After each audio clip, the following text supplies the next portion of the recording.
أجواء إيجابية إن شاء الله.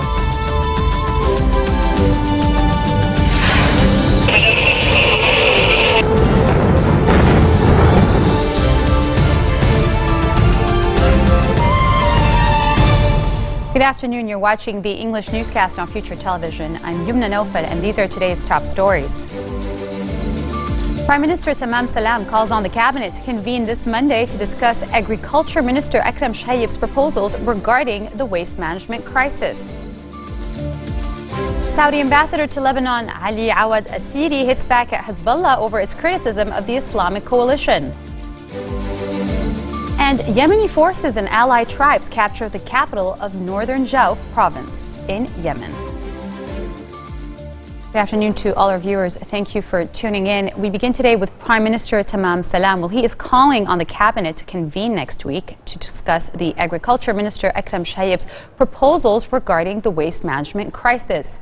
The Premier called on ministers to meet on Monday at 4:30 p.m. to tackle the suggestions.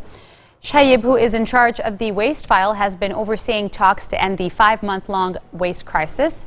The Premier has rejected a call for a cabinet meeting until an adequate agreement over the garbage crisis was reached. Salam later headed to Ain al-Tina to tackle the matter with Parliament Speaker Nabih Berri. He expressed optimism to reporters as he was leaving the meeting, saying the exporting decision is temporary until the political parties reach an agreement on sustainable solutions. Saudi Ambassador to Lebanon Ali Awad Asiri slams the hastiness of some critics of the Saudi-led Islamic coalition, saying they are misunderstanding its goals. In a statement issued by his press office, Asiri said Saudi Arabia's decision stems from its own convictions to preserve the interests of the Arab and Islamic nations. He accused unnamed sides of carrying out projects aimed at fragmenting the region, dividing Arabs, and inciting sectarian sedition. The Saudi envoy said Lebanon was suffering from terrorism and was confronting it through various means, including media.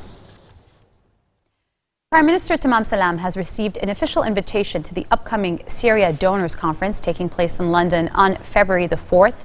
A delegation from co-host countries Germany, Kuwait, Norway, the UK and the UN, represented by British Ambassador Hugo Shorter, handed the letter to the Prime Minister.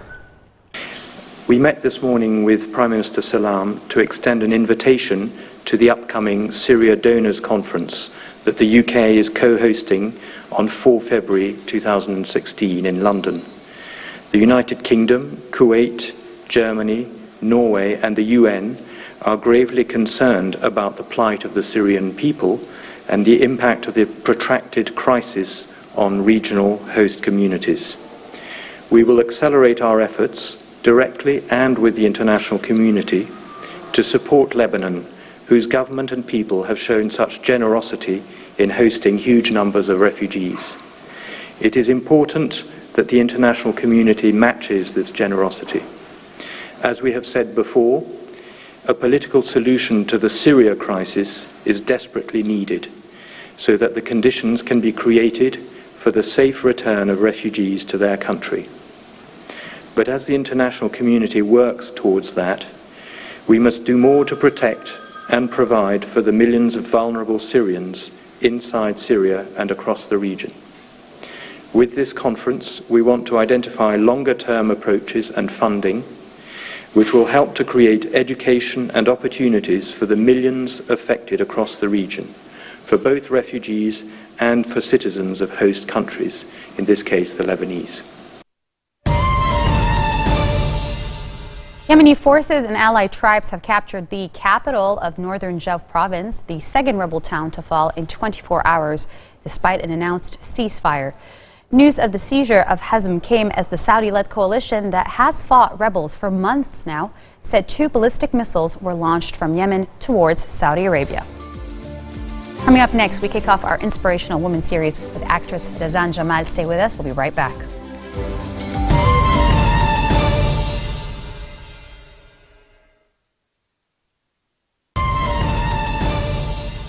Welcome back. We have the pleasure to kick off a special early edition of Inspirational Women Series 2016. We are early, but it's an exception we are making for a very young, talented actress. Razan Jamal is a Lebanese lady whose acting and modeling career began in her mid-teens when she was scouted and launched professionally into the industry. She went on to make a string of appearances on Lebanese television, commercials, and music videos, traveling all around the Middle East and the world. In 2009, Razan landed her first feature film role in Carlos, directed by Olivier Assayas. Her latest film is called Une histoire de fou, a French film directed by Robert Guédiguian, filmed between France and Beirut. Welcome, Razan. Hi. Thanks for being here. Thank you for having me. So, Une histoire de fou, also known as Don't Tell Me the Boy Was Mad. Yeah. It's an Armenian film. Well, it's an homage to what happened in Armenia 100 years after the genocide. So why this role? Why did I pick this Why part? did you pick this role? I mean, when I got the script, it was really interesting for so many reasons. It was with Robert Guédiguian. That's a real well-known director that I wanted to work with. The part of Anahit, she's a soldier in the Forces of Liberation of Armenia. Her part was really interesting to me because it's something I haven't played before and something I want to get into. No hair, like no makeup, no hair done. She was very natural, and she has a tough side to her. So you play. Tell us a little bit about the movie, because I know the movie is playing in theaters nationwide. Yes. Tell us a little bit about the movie. Well, it's about Aram, who's an Armenian boy living in Marseille with his family, and him leaving to come to Beirut to join the Forces of Liberation of Armenia to contribute to their cause of raising awareness worldwide through terrorist attacks or through different methods, I would say. And it's also the story about his mom trying to find him as well, and one of his victims trying to understand why he would want to do that. And I play the part of Anahit, that is a soldier, and she's in charge of teaching him all the tricks of the trade. And she eventually, I think they eventually have a romance. Story. They have a romance. An unconventional love story. An unconventional love story.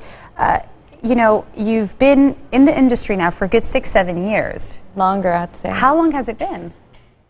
12 years? It's been 12 years? Yeah, 12 years. I also want our viewers to know you did also go to college, and I know that was very important for you to get your degree and your post-bachelor degree as well. And so how did you handle both of them? I mean, I always knew I wanted to be an actress, but I also knew the importance of having a good education. So when I was studying here at school, I was doing everything on the side, and then I moved to London to study at King's College, but I was doing acting workshops, and I was doing a lot of things on the side. And once I graduated, I was able to go full-time into acting.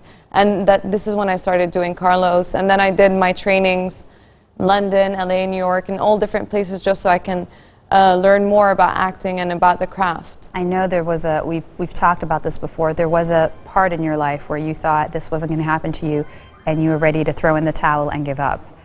Do you remember when you told me I do, but it's like in any job that you do, in everything, there's always a point where you're like, oh my God. But what was the turning point for you? It was last year. I was in New York. I was doing a lot of auditions. I was trying really hard, and then I got an offer to be on Imperatoriyet Min with Hind Sabri in Cairo. And before that, everybody was like, okay, so if you don't make it by 27, you're like, maybe you can do something else. And I'm like, how am I going to do anything else? This is the only thing I know how to do. This is my passion. This is my life.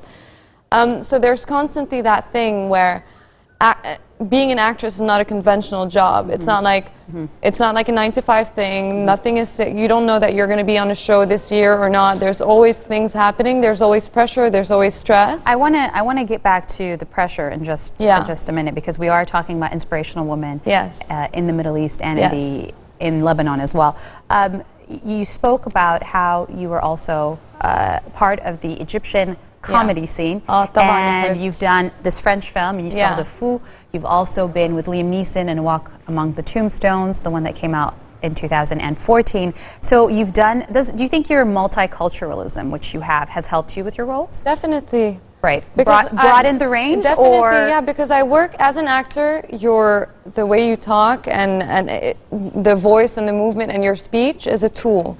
So you need to know all these things. You need to be very good at them. So, but does it help you with your roles? Because you said that this was a more natural role, the one in Une histoire de fou. And I had to talk differently. I rolled my R's and I talked with a heavier accent. So it's definitely made it easier for you. Yeah, because I work my management between the States, Europe and Lebanon. So there's a lot of different markets. I have to work on my British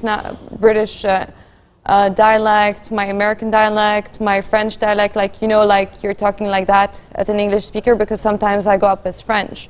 Because I'm ethnically ambiguous, I go out for a lot of different nationalities. Do you have a preferred role? Do you have like one that you prefer out of all of them? I mean, I've never spoken. You can tell us. This is only going to be viewed by I've never spoken as Razan Jamal. I've never spoken with my accent. It's always been Americanized, Britishized, Armenianized, or Egyptian, or a lot of different dialects. So there's not one that you No, I just wish I could just be me, because it would take the pressure off the accent and you can truly focus on the work. We have you today. We're very happy to have you here.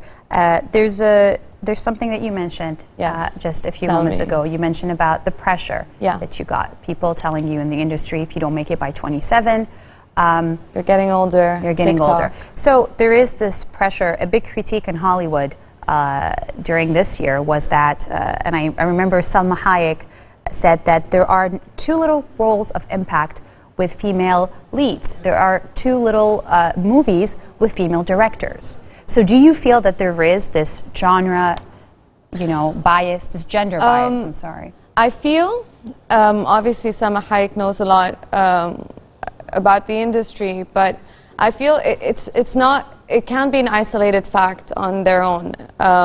We have to talk about the whole industry because it's all affected. So for me, I feel because there are not a lot of women in the industry, that's why, like, as a direct result, there's not a lot of interesting parts for women. But I just got back from the Dubai Film Festival, International Film Festival, and I was really surprised to see a lot of women that were winning, a lot of women actresses, directors, writers. So for me, that is going to contribute to having more interesting parts, because the more women are in the industry, the more they're going to be able to write interesting parts for women, and you're not just going to be on the sidelines being the nice little wife or abused those wife, stereotypes, the stereotype or of anything. But in the acting world, there's a lot of stereotypes. Even as an Arab, we have to talk with another different accent that is heavier. So there's a lot of different stereotypes that we are breaking, and that is changing. The industry is getting browner. There are more parts for Arabs. There are more parts for women. There are a lot more people that are getting involved with this. What about the stereotype that Arab women represent? You know, the stereotype that Arab women represent, as you said it, they're brown, although we come in so many different colors here. Repressed, and we live in a repressed society, that there is very little room for liberty, freedom of expression, and personal growth and space. So do you feel like, you know, part of you taking on this role and becoming more international, you can help break this barrier? Do you ever feel the pressure to do that? I mean, I never saw it as a limitation. I mean, it all depends on how you view it. I'm not Lebanese enough, I'm not this enough, I'm not this enough, but at the same time, I am everything. And that is a strength for me. So yeah, I mean, it comes down to you personally, or whoever it is in facing that situation. If you view, you're the ones that put the limitations on yourself. And if you work hard enough, you can do anything you want to do, and nothing's going to stop you. Do you have, when you think about it, do you have a dream role? If you could pick a dream role, what would it be? There are a lot of things that I want to do, but honestly, I would love to be in like a big sci-fi thing, like, you know how Fifth Element or like Blade Runner, like something big, like a trilogy, like Divergent, Insurgent, like an action film where I get to run around and get all my aggression out on screen. Those are probably a lot more fun than the ones that require more of you personally. I know in Histoire de Fou probably required more emotionally. It did. But I do like that as well. So I would want to do the action things, but at the same time, I also want to do the deep things a la Angelina Jolie in Girl Interrupted. I do want to do anything that breaks away from that stereotype of the nice little girl. No, I want to get into more interesting parts where you dive deeper within. Whilst maintaining, of course, the different multilingual parts that you get. All right. What is your message? We're ending 2015. It was a hard year for the world in general, for Lebanon also, specifically on a political and social level. A lot of women that live here probably feel that there are a lot of limitations. There's sometimes bleak hope for the young ones. So if you had a message to give, what would it be? So many messages. I don't know where to start. Well, the floor is yours. I mean, I'm so proud of the women, since we're talking a lot about women that are making a difference in society, and that despite all the odds being against us, that are fighting to stop violence against women or us being repressed, and that are being brave and speaking their minds. I'm proud of all the Lebanese people that are recycling. I am pro-recycling. So please recycle. That's another message. Recycling is a big issue this year. Just so our viewers know. It is a very big issue, and it's a time for us to take responsibility for our own actions. And finally, if you have a dream, keep fighting for it. Nothing is going to come to you. You have to go for it, and you have to work and make sacrifices. So keep fighting, and you'll just make it baby steps. All right. Well, thank you so much for being with us. Thank you for having me. That was one of our inspirational women of 2016, although it is 2015, an early exception for this young Lebanese actress, Razan Jamal. Now back to our headlines. Thank you.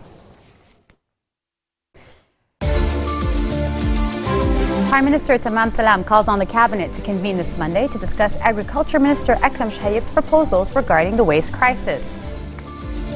The Saudi ambassador to Lebanon hits back at Hezbollah over its criticism of the Islamic coalition. And Yemeni forces and allied tribes capture the capital of northern Jauf province.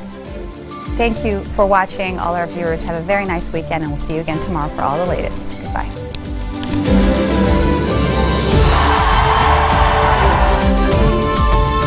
الأجواء إيجابية إن شاء الله.